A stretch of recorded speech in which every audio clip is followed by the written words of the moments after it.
Okay, so how many dots do you need to fill in this time?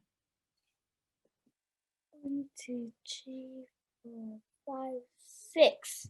6. And what's the hint? Your parents' parents. So what's a word that we use for your parents' parents? Grandparents. Grandparents. Very good. Grandparent. Yep. All one word. Right. Well done. Ready. Okay, how many dots do we have to fill in? 3.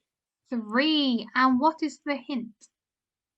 Japanese art of self-defense. Can we remember from the story? We can check. I think it's karate. Oh, I found it. Karate, yes. Okay.